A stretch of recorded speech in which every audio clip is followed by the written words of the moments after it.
le ministre. La parole est à Monsieur Thierry Benoît. Merci, Monsieur le Président. Monsieur le ministre, il y a 20 ans, le préfet Claude Érignac était assassiné. Au nom du groupe UDI et de l'ensemble des collègues députés, je souhaite lui rendre hommage ainsi qu'à l'ensemble du corps préfectoral. Monsieur le ministre, le préfet incarne la République et ses valeurs de liberté, d'égalité et de fraternité, ainsi que l'état de droit. C'est en tant que député breton, en tant que député de la nation, mais aussi en tant qu'élu breton, que je m'exprime. Je demeure résolument favorable à plus de décentralisation et de subsidiarité exercée au niveau des régions. Naturellement, je reste un fervent défenseur de la réunification des 5 départements bretons, n'ai-je pas, mon cher président?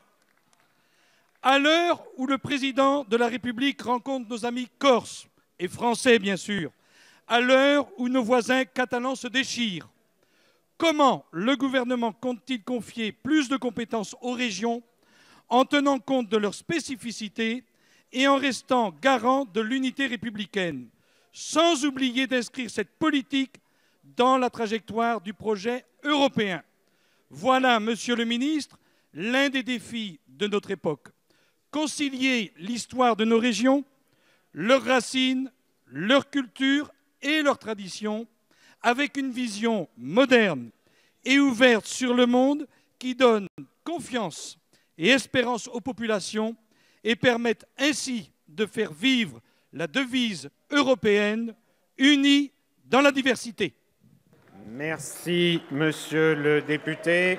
La parole est à Monsieur Benjamin Griveaux, porte-parole du gouvernement. Merci, Monsieur le Président, Mesdames et Messieurs les députés. Monsieur le député, au moment où le Président de la République est en Corse pour rendre hommage au préfet Érignac, il est bon de rappeler qu'en son article 1er, notre Constitution dispose que la République est indivisible. C'est parce qu'il incarnait notre République, ses valeurs et son unité que le préfet Érignac a été lâchement abattu dans le dos, il y a 20 ans, sur un trottoir d'Ajaccio. Notre mission commune, sur tous les bancs de cet hémicycle, quels que soient les territoires dont on est élu, c'est de faire vivre cette unité partout, sur tous les territoires de la République. Et pour autant, vous l'avez dit, Monsieur le député, soyez certain que le gouvernement n'ignore pas que la République est aussi organisée de manière décentralisée et que nos territoires sont d'autant plus proches de nos populations et d'autant plus efficaces dans leur gestion qu'ils sont plus libres. C'est, vous l'avez rappelé, le principe de subsidiarité qui est reconnu à l'article 72 de notre Constitution. C'est ce principe que nous entendons approfondir. C'est le sens de l'accord de méthode entre l'État et les collectivités territoriales qui a été discuté dans le cadre de la Conférence nationale des territoires, où il est demandé à chaque ministre et donc à chaque administration de laisser la plus large place possible au pouvoir réglementaire local.